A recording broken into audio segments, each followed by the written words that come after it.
야, 이 미친년아. 네가 감히 내 비행기표를 취소했어.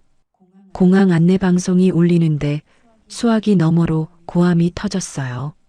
칠순 여행 간다고 제 카드로 870만 원어치를 긁어놓고 이혼장 도장 찍은 며느리한테 전화해서 하는 말이 이거예요. 9년 동안 제 퇴직금, 적금, 월급 전부 그 집에 쏟아부었더니 돌아온 게 이 욕설이었죠. 통장에 남은 돈 430만 원, 갈 곳도 없는 저한테요. 근데 말이에요. 저도 그냥 당하고만 있을 사람은 아니었거든요. 결혼 첫날부터 써온 가계부, 외도 증거, 카드 부정 사용 내역까지 전부 제 손에 있었으니까요. 그 이야기 지금 들려드릴게요.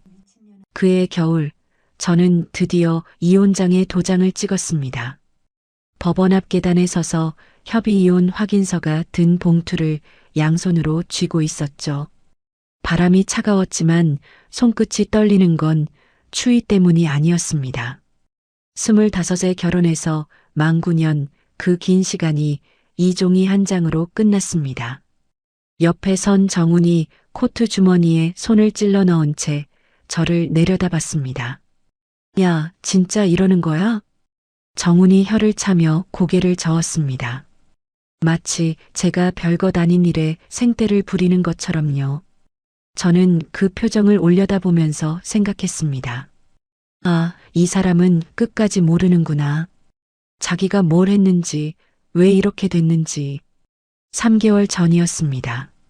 정훈이 새벽에 술을 마시고 들어와 양복을 소파에 던져놓고 잠들었죠. 저는 다음날 아침 양복을 정리하다가 안주머니에서 작은 사진 한 장을 꺼냈습니다. 산부인과 초음파 사진이었어요. 사진 아래에 이름이 2줄 적혀 있었습니다. 환자명 류아은, 보호자 오정훈. 저는 그 사진을 들고 부엌 의자에 한참을 앉아 있었습니다. 손이 떨리지도 눈물이 나지도 않았어요. 다만 머릿속이 아주 맑아지는 느낌이었죠. 그날 밤 잠든 정훈의 휴대폰 잠금을 풀었습니다. 류아은이라는 여자와 2년 넘게 주고받은 메시지, 사진, 매달 보낸 돈 내역까지 전부 확인했습니다. 저는 하나하나 제 메일로 보내두었습니다. 손가락 하나 떨리지 않았어요. 이혼을 꺼냈을 때 가장 먼저 달려온 건 정훈이 아니라 시어머니 김말자였습니다. 현관문을 벌컥 열고 들어오시더니 거실 한가운데 서서 저를 위아래로 훑쳤죠. 네가 뭘 잘못했으니까 우리 정훈이가 밖으로 눈을 돌렸겠지. 말자 어머니가 턱을 치켜들며 말했습니다. 정훈은 어머니 뒤에서 고개를 숙인 채 한마디도 하지 않았어요. 저는 식탁 앞에 앉아 두 사람을 바라봤습니다. 대꾸할 힘도 의지도 없었죠. 이혼 조정이 시작된 뒤에도 말자 어머니의 전화는 하루도 빠지지 않았습니다. 재산분할 같은 소리 꺼내지도 마. 빈손으로 왔으면 빈손으로 나가. 말자 어머니가 수화기 너머로 침을 튀기며 말할 때마다 저는 전화기를 귀에서 떼고 가만히 화면만 바라봤습니다. 결혼 생활 9년 동안 정훈 월급으로는 생활비가 턱없이 모자랐어요. 제 퇴직금, 적금, 보너스까지 전부 이 집 살림에 들어갔습니다. 그런데 빈손으로 나가라니요. 이혼이 최종 확정되던 날 말자 어머니는 법원에 오지 않았습니다. 나중에 알았죠. 그날 말자 어머니는 백화점에서 칠순 해외여행에 입고 갈 옷을 고르고 있었습니다. 그 옷값도 제 카드로 결제됐더군요. 정훈이 제 카드 정보를 어머니에게 넘긴 겁니다. 집으로 돌아온 저는 바로 휴대폰을 꺼내 카드 앱을 열었습니다. 제 이름으로 된 카드 3장의 사용 내역을 하나하나 확인했죠. 항공권 왕복 1매, 호텔 5박, 현지 관광 패키지, 공항 리무진, 총 870만 원. 결제일은 전부 이혼 조정이 시작된 이후였습니다. 저는 바로 카드사에 전화를 걸었습니다. 3장 전부 사용 정지해 주세요. 그리고 제가 직접 결제하지 않은 건들, 항공권하고 호텔 예약권 전부 부정사용으로 신고합니다. 상담원이 차분한 목소리로 안내했습니다. 부정사용 조사에 최소 2주 정도 걸리시고요. 카드 정지는 지금 바로 처리됩니다. 저는 그 통화를 녹음해 두었습니다. 전화를 끊자마자 정훈에게서 연락이 왔습니다. 엄마 여행권은 건드리지 마. 그거 엄마 칠순 선물이잖아. 정훈이 낮은 목소리로 말했습니다. 당신 돈으로 해드리면 되잖아. 제가 답하자 수화기 너머로 몇 초간 아무 소리도 들리지 않았습니다. 그리고 뚝 전화가 끊겼어요. 저는 그 침묵의 뜻을 정확히 알고 있었습니다. 정훈에게 그만한 돈이 없다는 뜻이죠. 저는 빈 거실 바닥에 앉아 제 통장 잔고를 확인했습니다. 430만 원. 만 9년의 결혼 생활을 정리하고 남은 돈이 그게 전부였어요. 이 돈으로는 전세 보증금도 안 됩니다. 하지만 저는 핸드폰 메모장을 열었습니다. 정훈 외도 증거 목록, 시댁카드 부정사용 내역. 파일을 하나씩 훑으며 심호흡을 했습니다. 괜찮아, 서진아. 이제 시작이야. 카드가 정지된 걸 모른 채 닷새가 흘렀습니다. 출국 당일 아침, 저는 원룸을 알아보려고 부동산 앱을 뒤지고 있었어요. 그때 모르는 번호로 전화가 걸려왔습니다. 혹시나 부동산에서 온 전화일까 싶어 받았죠. 수화기 너머로 공항 안내 방송 소리가 먼저 들렸습니다. 그리고 곧바로 귀를 찢을 듯한 고함이 터져 나왔습니다. 야, 이 미친년아. 네가 감히 내 비행기표를 취소했어. 저는 수화기를 귀에서 살짝 떼고 3초를 세었습니다. 하나, 둘, 셋. 그리고 최대한 낮고 차분한 목소리로 입을 열었죠. 아줌마, 실례지만 누구세요? 수화기 너머로 말자의 숨소리가 거칠어지는 게 들렸습니다. 아줌마가 누구야 이년아. 네 시어머니잖아. 말자가 목을 쥐어짜듯 소리를 질렀습니다. 뒤로 공항 안내 방송이 울리고 사람들 웅성거리는 소리가 섞여 들어왔어요. 저는 이혼한 사람이에요. 시어머니라는 분은 제 인생에 없는데요. 저는 창밖을 바라보며 담담하게 말했습니다. 번호 잘못 거신 것 같으니 끊을게요. 야, 한서진, 네가 감히. 저는 통화 종료 버튼을 눌렀습니다. 그리고 바로 그 번호를 차단 목록에 넣었어요. 잠시 뒤 또 모르는 번호로 전화가 왔습니다. 공항 안내데스크 번호였죠. 그것도 차단했습니다. 마지막으로 정훈의 번호까지 차단 목록에 올린 뒤 저는 핸드폰을 식탁 위에 내려놓았습니다. 손이 조금 떨렸어요. 하지만 입꼬리는 올라가 있었습니다. 그 시각 공항에서는 말자가 항공사 카운터 앞에서 직원의 목덜미를 잡을 기세로 따지고 있었을 겁니다. 나중에 들은 이야기로는 직원이 이렇게 안내했다고 합니다. 손님 결제가 취소된 게 아니라 카드 자체가 정지되어서 결제가 무효 처리된 겁니다. 내 며느리 카드인데 내가 쓴 게 뭐가 문제야. 말자가 카운터를 손바닥으로 내려치며 말했지만 직원은 고개를 숙인 채 같은 말을 반복했다고 합니다. 카드 명의자 본인이 정지를 요청하신 거니라 저희 쪽에서 해드릴 수 있는 부분이 없습니다.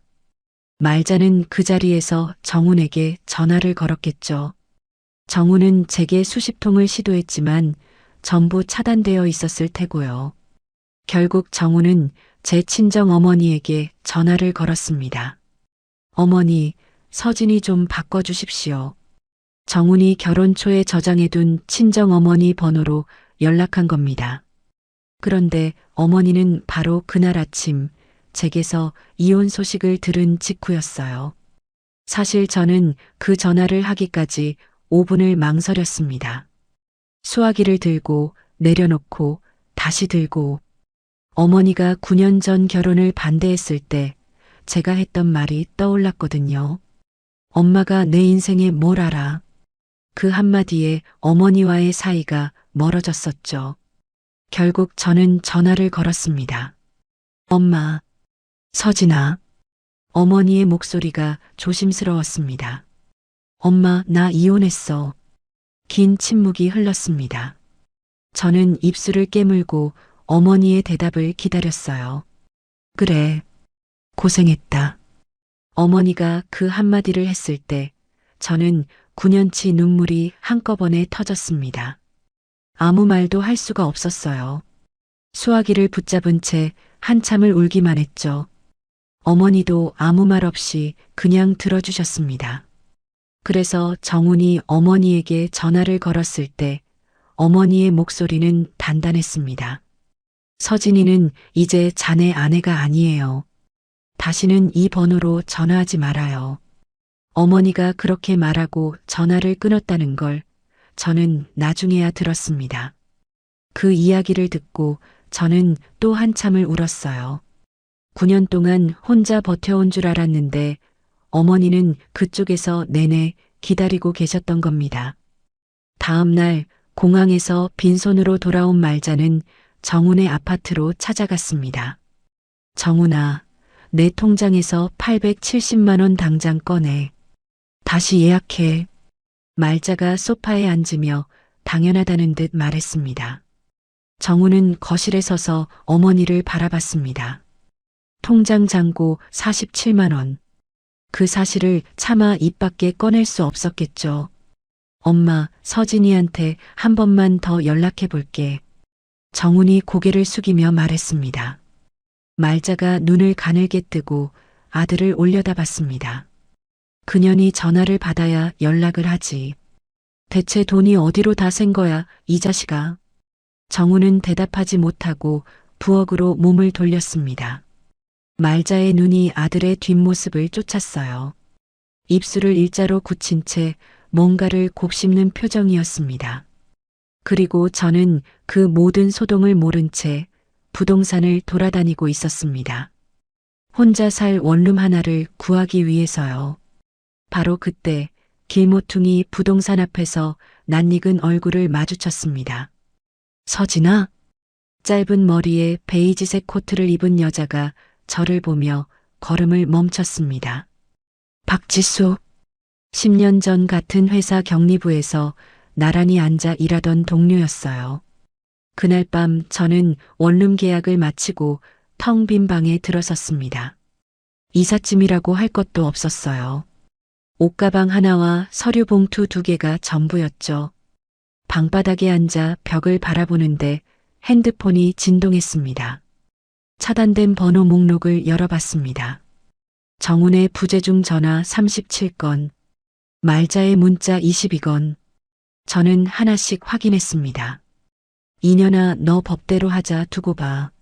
서진아, 엄마가 미안하다 한 번만 전화 받아라. 870만 원 안 갚으면 고소한다. 정훈이가 잘못했어. 한 번만 봐줘라. 협박, 욕설, 회유, 다시 협박. 저는 모든 화면을 하나씩 캡처해서 저장했습니다. 이것도 다 증거가 되니까요. 핸드폰을 내려놓고 천장을 올려다봤습니다. 내일부터 출근이에요.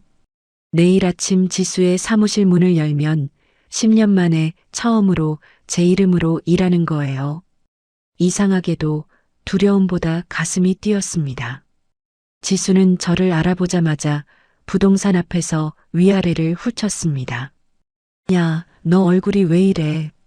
밥은 먹고 다녀? 저는 억지로 웃어 보였지만 지수의 눈은 이미 제 손에 들린 부동산 전단지를 보고 있었죠. 원룸 알아보는 거야? 응, 이사할 때 찾고 있어. 제가 고개를 끄덕이자 지수가 미간을 좁히며 물었습니다. 남편은? 이혼했어.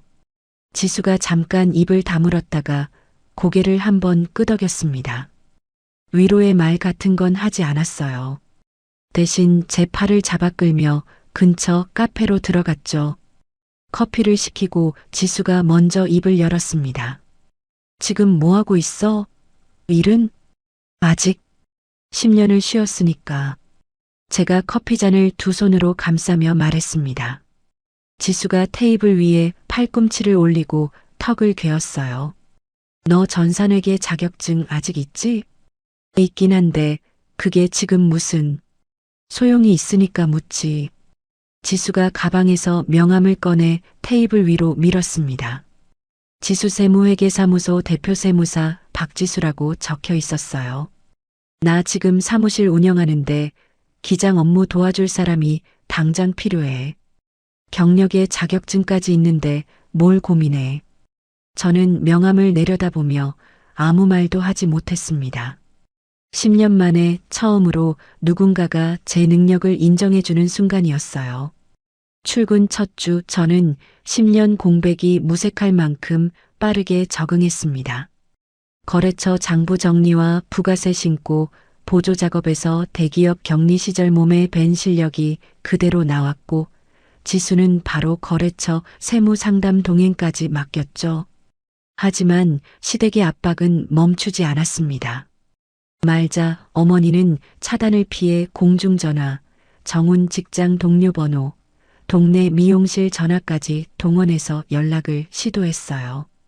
칠순여행 비용 870만 원 안 갚으면 법적으로 간다. 저는 그 문자를 보고 오히려 웃었습니다.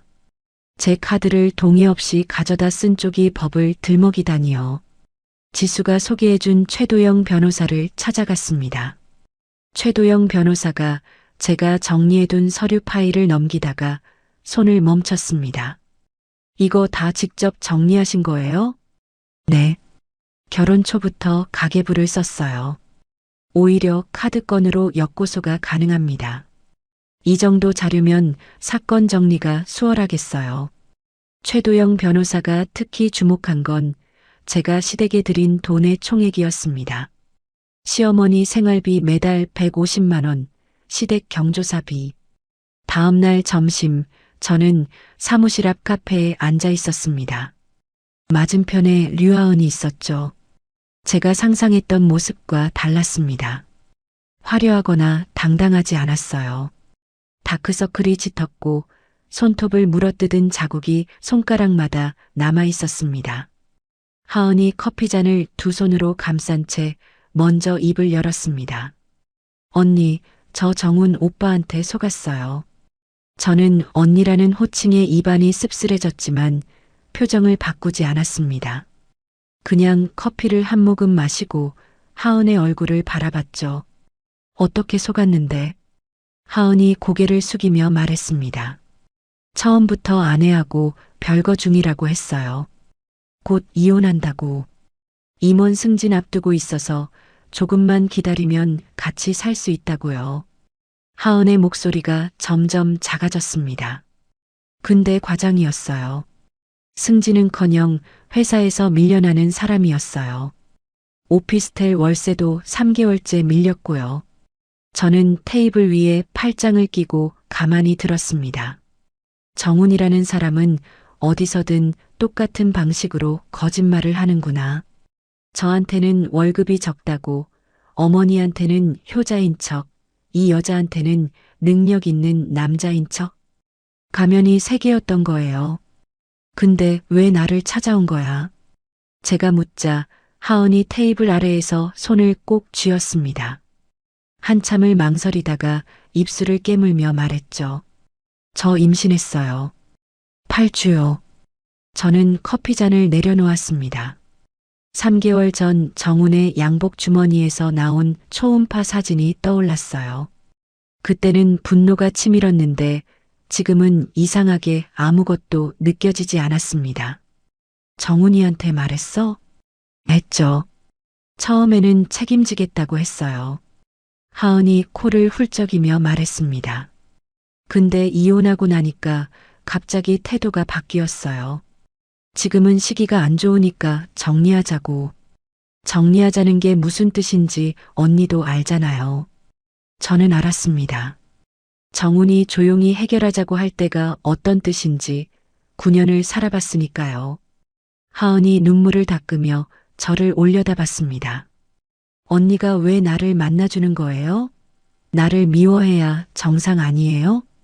저는 잠시 창밖을 바라봤습니다. 지나가는 사람들이 코트깃을 세우고 걸어가고 있었어요. 미워해야 정상이라고요. 맞아요. 3개월 전이었으면 이 여자 얼굴에 커피를 끼얹었을 수도 있습니다. 하지만 지금은 달랐어요. 정훈에 대한 미움이 사라지니까 이 여자에 대한 감정도 함께 빠져나간 겁니다. 남은 건 냉정한 계산뿐이었죠. 도와주려고 만난 거 아니야. 제가 하은의 눈을 보며 말했습니다. 같은 사람한테 당한 사람끼리 각자 받을 거 받자는 거야. 하은이 눈을 크게 뜨며 저를 바라봤습니다. 정훈이가 했던 약속, 주고받은 문자, 녹음한 거 있으면 전부 정리해둬. 돈 보낸 내역도 다. 제가 냅킨에 최도영 변호사의 연락처를 적어 밀어주며 말했습니다. 여기 변호사한테 상담 받아봐. 내 상황에서 뭘 할 수 있는지 알려줄 거야. 하은이 냅킨을 두 손으로 받아들며 고개를 숙였습니다. 고마워요, 언니. 고마워할 거 없어. 나도 내 싸움하는 거니까. 카페를 나서며 저는 생각했습니다.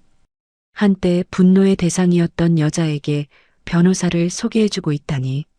기묘한 상황이었지만 정훈이라는 공통된 상대 앞에서 감정은 이미 정리되어 있었어요. 그 시각 말자 어머니는 정훈의 아파트에서 혼자 아들의 서랍을 뒤지고 있었습니다. 나중에 알게 된 이야기예요. 지난번에 발견한 오피스텔 계약서가 마음에 걸려 아들의 카드 명세서를 뒤졌죠. 여성 쇼핑몰 결제, 산부인과 수납, 커플링 구매 내역. 하나하나 확인하며 말자 어머니의 얼굴이 돌처럼 굳어갔습니다. 정훈이 퇴근해서 현관문을 열었을 때 말자 어머니가 거실 소파에 앉아 명세서를 무릎 위에 펼쳐놓고 있었습니다. 너 여자가 있었어? 말자 어머니가 고개를 들지 않은 채 물었습니다. 정훈이 신발도 벗지 못하고 현관에 멈춰 섰어요. 엄마, 그게... 그래서 서진이가 이혼한 거야? 말자 어머니가 명세서를 집어들며 천천히 일어섰습니다. 정훈 쪽으로 한 걸음 다가오며 목소리를 높였죠. 내가 며느리한테 욕을 해가며 네 편을 들어줬더니 네가 바람을 피운 거야? 정훈이 뒷걸음질을 쳤습니다. 엄마, 들어봐. 이 여자가 재산 분할에 끼어들면 우리 재산은 어쩌려고. 말자 어머니가 명세서를 정훈의 가슴팍에 밀어붙이며 소리쳤습니다. 며느리에 대한 미안함이 아니었어요. 아들의 도덕성에 분노한 것도 아니었죠. 자기 재산이 줄어들까봐 겁이 난 겁니다. 말자 어머니는 끝까지 말자 어머니였습니다. 정훈은 어머니의 추궁을 피해 하은에게 갔지만 하은은 이미 저와 만난 뒤 태도가 완전히 달라져 있었습니다. 오빠 월급이 진짜 얼마야? 임원 승진이라는 거 다 거짓말이었지. 하은이 팔짱을 끼고 정훈을 노려보며 말했습니다. 정훈은 어머니에게 한 거짓말과 하은에게 한 거짓말이 동시에 무너지면서 어느 쪽으로도 도망칠 수 없는 골목에 몰렸죠. 그 주 금요일 저는 최도영 변호사 사무실에서 진행 상황을 보고받았습니다. 정훈 씨 측에 내용 증명 발송했습니다. 최도영 변호사가 서류를 넘기며 말했습니다. 카드 무단 사용 총액, 가계부 기준으로 정리하면 870만 원이 아니라 4,200만 원입니다. 저는 그 숫자를 바라봤습니다. 4,200만 원. 제가 모르는 사이에 정훈이 제 카드로 긁어간 돈의 총액이었어요. 내용 증명을 받아든 정훈이 사무실 유선 전화로 제 직장에 연락해 왔습니다. 저는 전화를 받지 않았어요. 지수가 수화기를 들더니 이렇게 말했죠. 한서진 씨는 개인적인 전화 안 받습니다. 용건 있으시면 변호사를 통해 연락하세요. 지수가 탁 수화기를 내려놓으며 저를 돌아봤습니다. 그 새끼 목소리 되게 쪼그라들어 있더라. 저는 웃지 않고 고개만 끄덕였습니다. 결혼 생활 내내 문제가 터질 때마다 정훈이 쓰던 말이 있었거든요. 야, 이러지 말고 우리 조용히 해결하자.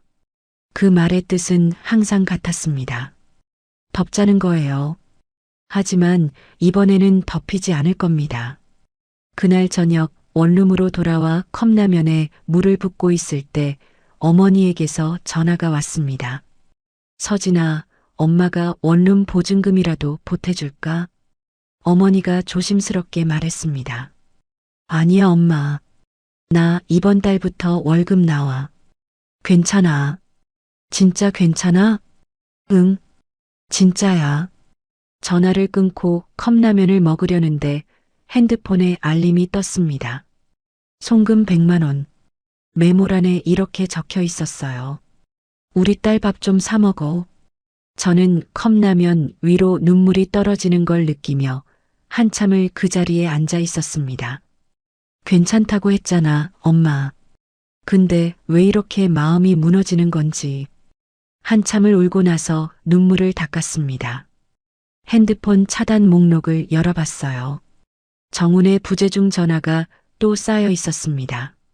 말자 어머니의 문자도요.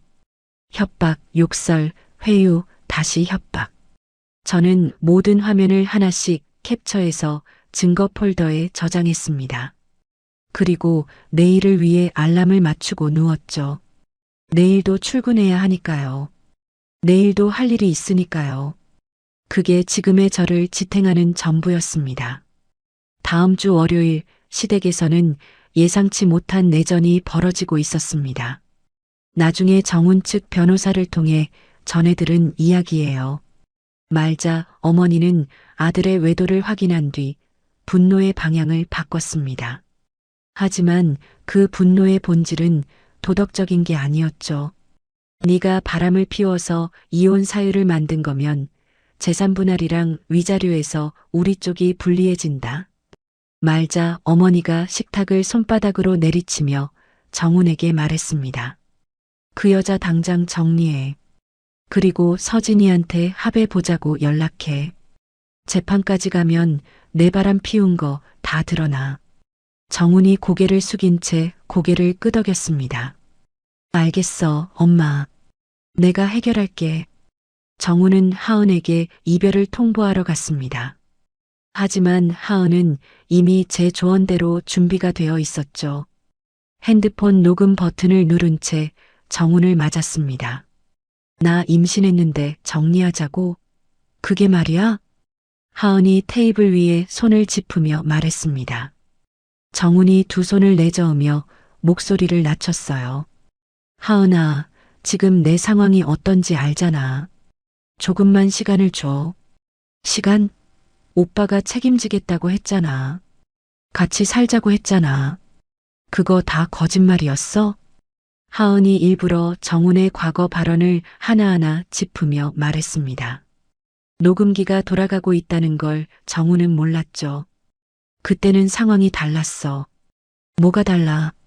임원 승진한다던 것도 거짓말, 아내랑 별거 중이라던 것도 거짓말, 다 거짓말이었으면서 하은이 의자에서 일어서며 말했습니다.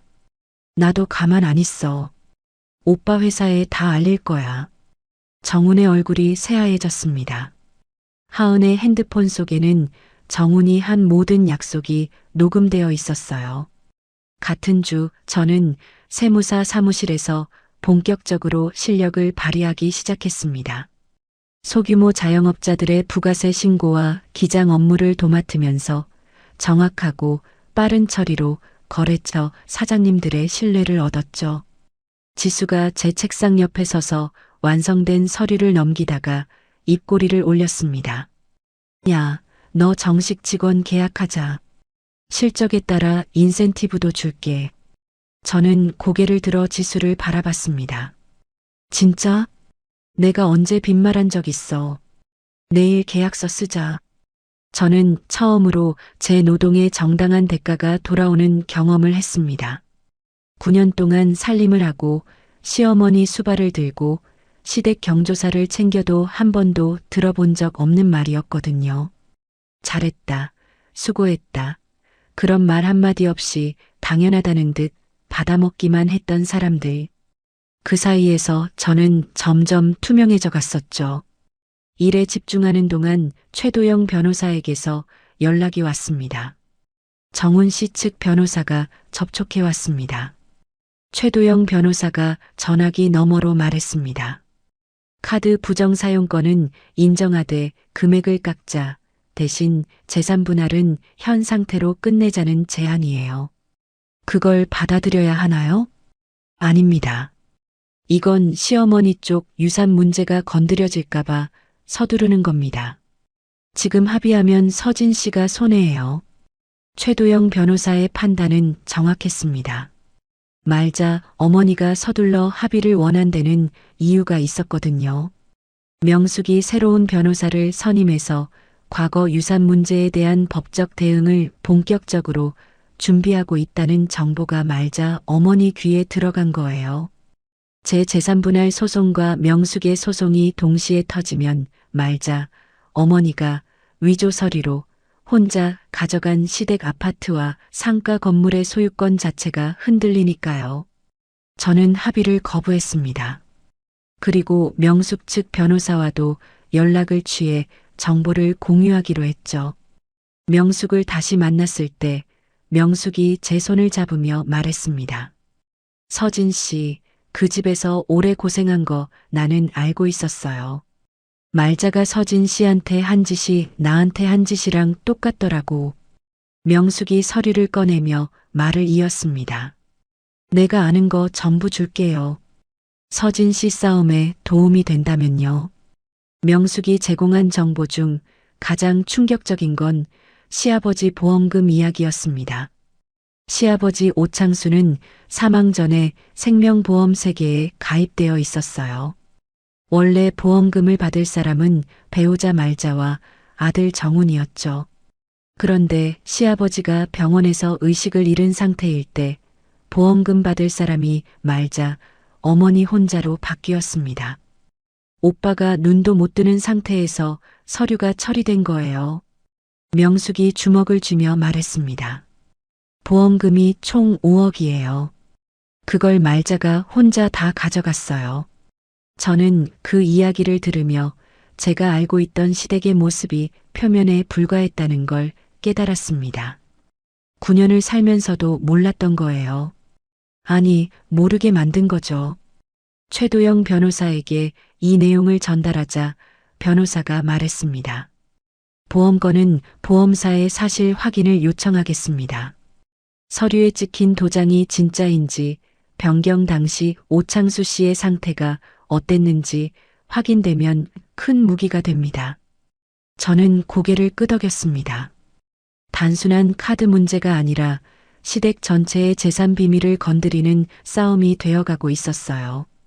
그 와중에 하은이 다시 연락을 해왔습니다. 언니, 정훈 오빠가 나한테 헤어지자고 하면서 아이도 지우라고 했어. 그 대화 녹음했어. 잘했어. 그 파일 절대 지우지 마. 변호사 상담 받았어? 아직이요. 빨리 가봐. 최도영 변호사 연락처 줬잖아. 네, 언니. 내일 가볼게요. 전화를 끊고 핸드폰을 내려놓았습니다. 한때 분노의 대상이었던 여자에게 이런 조언을 하고 있는 상황이 기묘했지만 이미 감정은 정리된 상태였어요. 정훈이라는 같은 사람 앞에서 저와 하은은 적이 아니라 각자의 싸움을 하는 사람들이었죠. 하은이 최도영 변호사를 찾아갔고 최도영 변호사는 하은의 사건을 별도로 맡았습니다. 이제 정훈에게는 세 방향에서 동시에 법적 압박이 가해지는 겁니다. 저, 명숙, 그리고 하은. 금요일 저녁 지수와 퇴근 후 소주 한 잔을 했습니다. 지수가 잔을 기울이며 물었어요. 야, 요즘 표정이 달라졌다. 그래? 응. 예전에 부동산 앞에서 만났을 때는 유령 같았는데 지금은 사람 같아. 저는 소주잔을 돌리며 웃었습니다. 이상하다. 이혼하고 나니까 오히려 만나는 사람이 늘었어. 결혼하고는 혼자였는데. 지수가 소주를 한 모금 마시고 잔을 탁 내려놓으며 말했습니다. 그 집이 너를 가둬놓은 거야. 이제 내 자리가 보이기 시작하는 거다. 그날 밤 원룸으로 돌아오는 길, 저는 처음으로 이혼 후의 삶이 두렵기만 한 게 아니라는 걸 느꼈습니다. 차가운 공기가 볼을 스쳤지만 발걸음은 가벼웠어요. 그로부터 한 달여가 지났습니다. 최도영 변호사가 보험사에 요청한 사실 확인 결과가 돌아왔어요. 서진 씨, 중요한 결과가 나왔습니다. 최도영 변호사가 사무실 책상 위에 서류를 펼치며 말했습니다. 시아버지 오창수 씨의 보험금 받는 사람을 바꾼 서류에 찍힌 도장이 실제 오창수 씨가 등록한 도장과 다릅니다. 감정 결과가 그렇게 나왔어요. 저는 서류를 들여다봤습니다. 그리고 서류가 접수된 날짜에 오창수 씨는 이미 병원에서 의식이 없는 상태였어요. 입원 기록이 확인됐습니다. 최도영 변호사가 펜 끝으로 날짜를 짚으며 말했습니다. 즉 말자 씨가 도장을 위조해서 보험금을 혼자 가져갔을 가능성이 구체적으로 드러난 겁니다. 저는 의자 등받이에 기대며 숨을 내쉬었습니다. 5억이에요. 5억을 그런 식으로 가져간 거예요. 9년을 같은 집에 살면서 저는 그 사실을 까맣게 몰랐습니다. 최도영 변호사가 이 결과를 명숙 측에도 공유했고 명숙의 변호사가 바로 움직였습니다. 이 정도면 도장 위조하고 보험금을 속여서 가져간 걸로 고발할 수 있습니다. 명숙의 변호사가 그렇게 판단했다는 이야기를 최도영 변호사에게 전해 들었어요. 저는 명숙에게 전화를 걸었습니다. 명숙 선생님, 이 싸움은 선생님이 주도해 주세요. 저는 제 재산 분할권에 집중하겠습니다. 알겠어요, 서진 씨. 이번에는 안 놓칠 거예요. 명숙의 목소리가 단단했습니다. 5년을 삼킨 분노가 드디어 출구를 찾은 거죠. 이제 시댁을 향해 두 개의 전선이 동시에 열린 겁니다. 말자 어머니에게 고발 가능성이 전달된 건 명숙의 변호사가 보낸 내용 증명을 통해서였습니다. 나중에 들은 이야기인데 말자 어머니가 그 서류를 받아들었을 때 손이 떨렸다고 해요. 정훈아, 너 당장 명숙이한테 가서 무릎 꿇고 취소시켜. 말자 어머니가 전화기에 대고 소리를 질렀지만 정훈은 자기 앞에 쌓인 문제들로 그럴 여유가 전혀 없었죠. 정훈은 이 상황에서 최악의 선택을 했습니다. 하은에게 찾아가서 이렇게 말한 거예요. 하은아, 아이를 포기하면 5천만 원 줄게. 하은이 팔짱을 끼며 정훈을 올려다봤습니다. 5천만 원? 오빠 통장에 50만 원도 없으면서 내가 마련할게. 시간만 좀. 됐어. 오빠 말은 이제 하나도 안 믿어. 하은이 자리에서 일어서며 말했습니다. 나 변호사 만났어. 앞으로는 변호사를 통해서 연락해. 정훈의 얼굴이 일그러졌습니다. 하은은 그 대화도 녹음하고 있었어요. 다음 날 하은은 최도영 변호사 사무실을 찾아갔고 최도영 변호사는 하은의 사건을 별도로 맡았습니다. 이제 정훈에 대한 법적 압박이 명숙, 하은 세 방향에서 동시에 가해지는 구도가 완성된 겁니다. 이 무렵 저는 세무사 사무실에서 자신만의 거래처를 확보해 나가고 있었습니다. 동네 소상공인들 사이에서 지수 세무사 사무실에 일 잘하는 분이 있다는 입소문이 퍼지면서 기장 의뢰가 늘어났죠. 지수가 제 책상 앞에 서서 거래처 목록을 훑으며 말했습니다. 야, 이 속도면 너 독립해도 되겠다. 아직 일러. 더 배울 게 있어. 저는 고개를 저었지만 마음 한쪽에 제 이름을 건 사무실의 그림이 희미하게 그려지기 시작했어요. 한편 말자 어머니는 궁지에 몰리자 뜻밖의 행동을 했습니다. 제 친정 어머니 한복순에게 직접 전화를 건 거예요. 복순 씨, 우리가 사돈간인데 이렇게까지 할 필요가 있겠소? 서진이 좀 말려주시오. 어머니가 그 전화를 받았을 때 목소리가 차가워졌다고 합니다. 사돈? 우리 서진이 시집살이 시킬 때는 사돈이란 말도 안 하더니 이제 와서 사돈 타령이요? 어머니가 그렇게 말하고 전화를 끊었어요. 그리고 바로 제게 연락을 했죠. 서진아, 말자, 씨가 전화했더라. 너 말리라고. 엄마, 그 사람들이 연락하면 아예 받지 마. 통화 내용만 저장해 두고. 걱정 마. 엄마가 호락호락 당할 사람이냐? 어머니의 목소리는 단단했지만 저는 친정 어머니까지 이 싸움에 끌려 들어오는 게 마음에 걸렸습니다. 빨리 정리해야겠다고 다짐했어요. 결정적 전환점은 그 주 수요일에 찾아왔습니다. 최도영 변호사에게서 전화가 왔어요. 서진 씨, 정훈 씨 측 변호사가 전면 합의를 제안해 왔습니다. 전면 합의요? 네. 카드 부정 사용 4,200만 원 전액 반환, 재산 분할 추가 지급, 위자료까지 포함한 패키지입니다. 최도영 변호사가 숫자를 하나하나 읽어주며 말했습니다. 명숙 씨의 고발 건하고 류하은 씨 소송이 겹치니까 서진 씨 건이라도 먼저 정리하겠다는 전략이에요. 저는 잠시 생각했습니다. 금액은 나쁘지 않았어요. 하지만 한 가지가 걸렸죠. 변호사님, 금액은 수용하겠습니다. 대신 조건 하나 추가해 주세요. 말씀하세요. 앞으로 어떤 법적 다툼에서도 정훈 측이 저를 증인으로 부르는 걸 요청하지 않겠다는 조항을 넣어주세요. 이거 빼면 합의 안 합니다. 최도영 변호사가 잠시 침묵하더니 낮은 목소리로 말했습니다. 명숙 씨 소송에서 서진 씨를 증인으로 끌어내는 걸 미리 막으시려는 거군요. 네. 대단하십니다. 바로 전달하겠습니다. 이틀 뒤 정훈 측이 조건을 수용했습니다. 말자 어머니가 급하게 예금을 깨고 정훈이 대출을 받아 합의금을 마련했죠. 합의서에 서명하는 날 최도영 변호사 사무실에서 펜을 들었습니다. 이름 석자를 또박또박 쓰고 펜을 내려놓았을 때 통장에 입금 알림이 울렸어요. 저는 핸드폰 화면을 확인하고 가방에 넣었습니다. 사무실을 나서는 발걸음이 가벼웠습니다. 9년 만에 처음으로요. 합의가 마무리되고 일주일이 지났습니다. 저는 합의금 중 일부를 어머니에게 보내려고 전화를 걸었어요.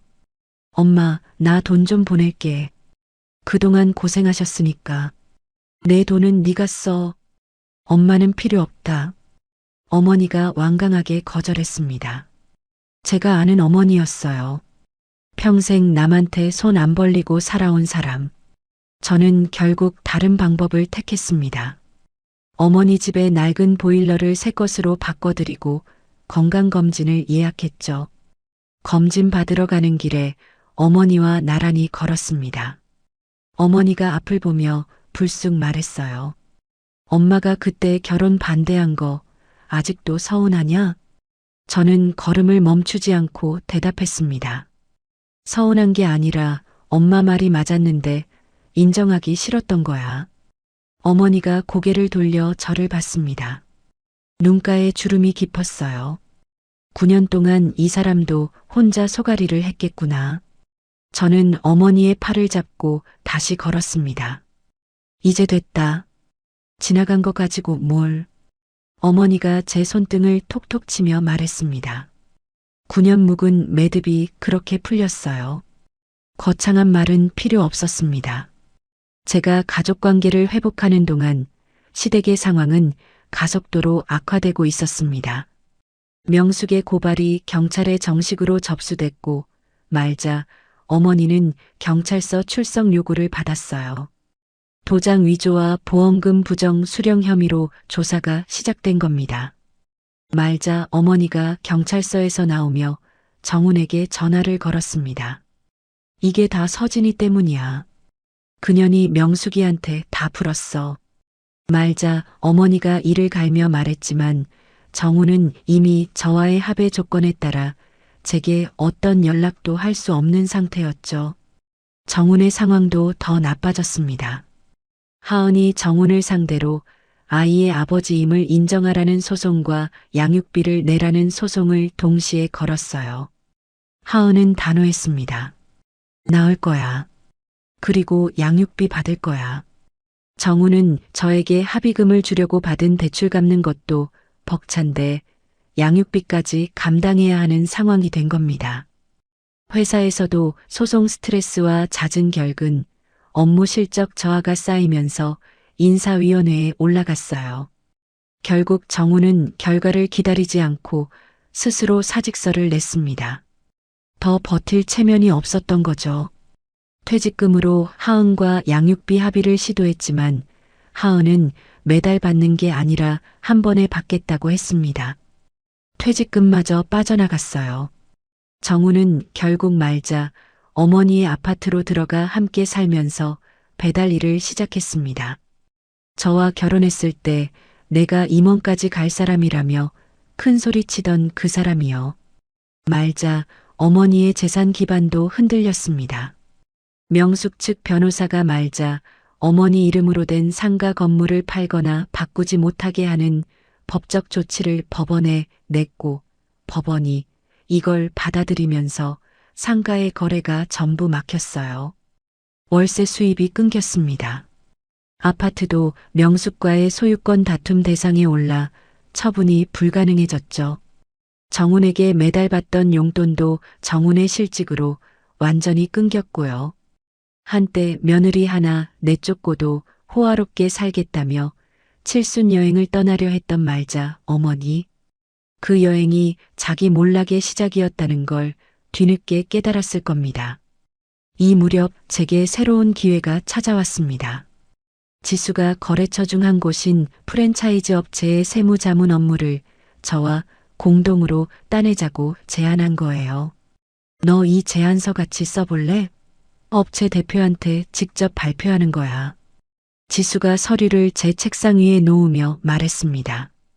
나도 할 수 있을까? 할 수 있으니까 시키지. 숫자 분석은 네가 나보다 나아. 저는 주말까지 반납하고 제안서를 작성했습니다. 발표 당일 업체 대표 앞에서 직접 숫자를 설명하고 절세 방안을 제시했어요. 대표가 고개를 끄덕이더니 지수를 보며 말했습니다. 이분 분석력이 좋네요. 계약합시다. 사무실로 돌아오는 길에 지수가 제 어깨를 툭 치며 웃었습니다. 맞지? 너 독립해도 된다니까. 그날 이후 지수와 진지한 대화를 나눴습니다. 합의금 일부와 그간 모은 급여를 합치면 소규모 사무실 임대가 가능했어요. 다만 세무사 자격이 없는 저는 세무사 사무실을 직접 열 수 없었죠. 지수와 협의해서 지수의 사무실 분사무소 형태로 제가 실질적 운영을 맡는 구조를 만들기로 했습니다. 사무실 임대 계약을 마친 날 저는 문에 지수 세무회계 제2사무소라는 간판 시안을 붙여봤습니다. 제 이름은 아니지만 제 손으로 운영하는 첫 번째 공간이었어요. 거래처 서로 소개하면서 같이 크자. 지수가 제 옆에 서서 간판을 올려다보며 말했습니다. 저는 고개를 끄덕이고 사무실 안으로 들어갔습니다. 책상에 앉아 창밖을 바라보다가 핸드폰 메모장을 열었어요. 검색창에 세무사 시험 일정이라고 입력했습니다. 아직 갈 길이 멀었지만 방향은 보이기 시작했습니다. 분사무소를 열고 2달이 지났을 때 마지막 소식들이 하나씩 도착하기 시작했습니다. 최도영 변호사에게서 전화가 왔어요. 서진 씨, 명숙 씨 고발 건이 검찰로 넘어갔습니다. 검찰로요? 네. 경찰 조사에서 말자 씨의 도장 위조하고 보험금 부정 수령에 대한 추가 정황이 확보됐어요. 최도영 변호사가 서류를 넘기는 소리가 수화기 너머로 들렸습니다. 말자 씨가 검찰 조사에서 보험 직원이 시킨 대로 했다고 책임을 돌렸는데 그 직원은 이미 수년 전에 퇴직해서 찾을 수가 없고 말자 씨 주장을 뒷받침할 증거도 없어요. 수사가 불리하게 돌아가고 있습니다. 저는 전화를 끊고 잠시 창밖을 바라봤습니다. 5억이라는 돈을 속여서 가져간 대가가 이제야 돌아오고 있는 거예요. 명숙이 5년을 기다린 보람이 있었죠. 말자 어머니의 경제 기반도 동시에 무너지고 있었습니다. 상가 건물에 걸린 법적 조치 때문에 월세 수입이 끊겼고 아파트도 명숙과의 소유권 다툼에 올라 팔 수도 없게 됐어요. 정훈에게 매달 받던 용돈도 정훈이 일을 그만두면서 완전히 끊겼죠. 한때 며느리 하나 내쫓고도 호화롭게 살겠다며 공항에서 큰 소리 치던 사람이 이제는 빈 아파트에 혼자 앉아 아무것도 할 수 없는 시간을 보내고 있었습니다. 정우는 다시 일자리를 구하려 했지만 쉽지 않았어요. 경력이 끊긴 데다 소송 이력이 발목을 잡았죠. 하은은 아이를 낳기로 결정하고 양육비 지급 판결을 받아냈습니다. 정우는 수입도 없는 상태에서 양육비까지 감당해야 했고 결국 말자 어머니 아파트에 들어가 배달일로 하루하루를 버티고 있었습니다. 하은이 저에게 연락을 해왔어요. 언니, 나 아이 낳기로 했어. 혼자서라도 키울 거야. 잘 생각했어. 힘들면 연락해. 저는 짧게 답했습니다. 한때 남편의 외도 상대였던 사람과 이런 대화를 하고 있는 게 기묘했지만 정훈이라는 같은 사람에게 소가 시간을 허비한 사이에서 오는 묘한 이해가 있었어요. 미움은 이미 오래전에 빠져나갔죠. 분사무소는 개업 초기부터 예상보다 좋은 실적을 보였습니다. 지수가 연결해준 거래처들과 프랜차이즈 세무자문 계약이 안정적인 매출이 됐고 첫 분기 정산을 마쳤을 때 저는 통장을 들여다보며 생각했어요. 이 수입은 누구 어머니 용돈도 아니고 누구 차 할부금도 아니다. 온전히 제 것이었습니다. 첫 번째 직원 면접까지 진행했어요. 사무실이 돌아가기 시작한 겁니다. 어머니는 사무실에 종종 들르셨습니다. 표면적으로는 반찬통을 전해주시려고요. 하지만 실제로는 제가 일하는 모습을 보는 게 좋으셨던 거죠. 어느 날 어머니가 제 책상 위에 놓인 사업자 등록증을 가만히 바라봤습니다. 한서진, 한서진. 어머니가 제 이름을 2번 읽었어요. 손가락으로 글자를 천천히 짚으면서요. 저는 서류를 정리하다가 고개를 들어 어머니를 봤습니다. 엄마가 지어준 이름인데 한동안 제대로 쓰지 못해서 미안해. 어머니가 고개를 돌렸습니다. 눈가를 손등으로 훔치는 게 보였지만 저는 모른 척했어요. 어머니는 그런 사람이니까요. 남 앞에서 우는 걸 싫어하는 사람. 반찬 냉장고에 넣어둔다. 이번 주 안에 먹어. 어머니가 목소리를 가다듬으며 반찬통을 들고 부엌으로 가셨습니다. 시댁과의 모든 법적 관계가 정리되고 상당한 시간이 흐른 어느 날 사무실 우편함에서 의외의 봉투를 발견했습니다. 발신인이 김말자였어요. 봉투를 뜯으니 짧은 편지 한 장이 들어 있었습니다. 서진아, 내가 너한테 잘못했다. 이제 와서 이런 말이 무슨 소용이겠냐마는 네가 없으니 그제서야 네가 그 집에서 뭘 했는지 알겠더라. 저는 그 편지를 들고 한참을 서 있었습니다. 손이 떨리지도 눈물이 나지도 않았어요. 그냥 멍하게 글자를 바라봤을 뿐입니다. 편지를 서랍에 넣고 닫았습니다. 답장은 하지 않기로 했어요.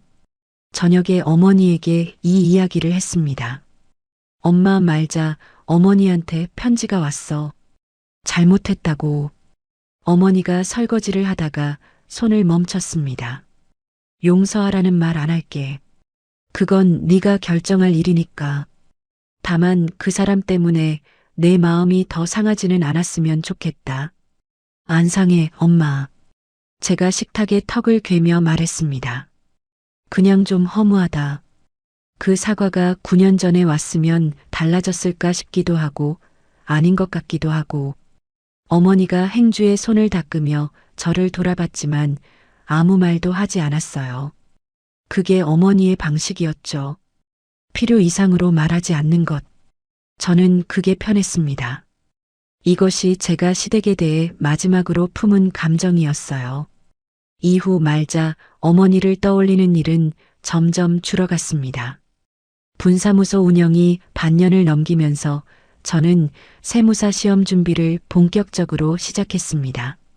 거래처는 20곳 가까이로 늘었고 첫 직원과 함께 사무실을 꾸려가는 하루하루가 빠르게 지나갔죠. 어느 날 퇴근 전 사무실을 정리하다가 핸드폰 깊숙이 남아있던 파일을 발견했습니다. 정훈 외도 증거 목록, 시댁카드 부정 사용 내역. 한때 제 유일한 무기였던 파일들이었어요. 잠시 화면을 바라보다가 조용히 삭제했습니다. 더 이상 필요 없는 것들이었으니까요. 그해 가을 사무실 창문으로 오후 햇살이 들어오고 있었습니다. 저는 거래처 장부를 정리하고 있었어요.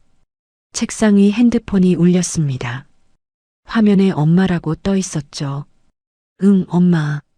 오늘 저녁에 갈게. 뭐 사갈까? 아무것도 필요 없어. 네 얼굴만 보면 돼. 저는 전화를 끊고 잠시 창밖을 바라봤습니다. 가로수 잎이 노랗게 물들어 바람에 흔들리고 있었어요. 다시 장부로 시선을 돌렸습니다. 오늘도 할 일이 있는 사람의 오후였습니다. 서진 씨의 이야기를 읽으면서 자꾸 한 문장이 머릿속에 맴돌더라고요. 참는 게 미덕이 아니라 참는 게 나를 지우는 거였구나. 9년 동안 가계부를 쓰고 영수증을 모으고 증거를 백업해둔 건 복수를 준비한 게 아니었어요. 자기 자신이 존재했다는 걸 증명하려고 남겨둔 흔적이었던 거죠. 시청자 여러분은 어떠세요? 혹시 누군가를 위해 내 이름을 지우고 살아온 시간이 있으셨나요? 인생이란 게 참 돌아갈 수 없는 시간이 있잖아요. 그래도 서진 씨처럼 다시 자기 이름 석자로 세상에 서는 날이 오더라고요. 늦었다고 생각할 때가 진짜 시작이라는 말 오늘따라 참 맞는 것 같습니다. 오늘 사연이 시원하셨다면 구독과 좋아요 꾹 눌러주시고요. 이야기를 끝까지 들어주신 분이 계시다면 잘 들었다고 댓글 하나만 남겨주세요.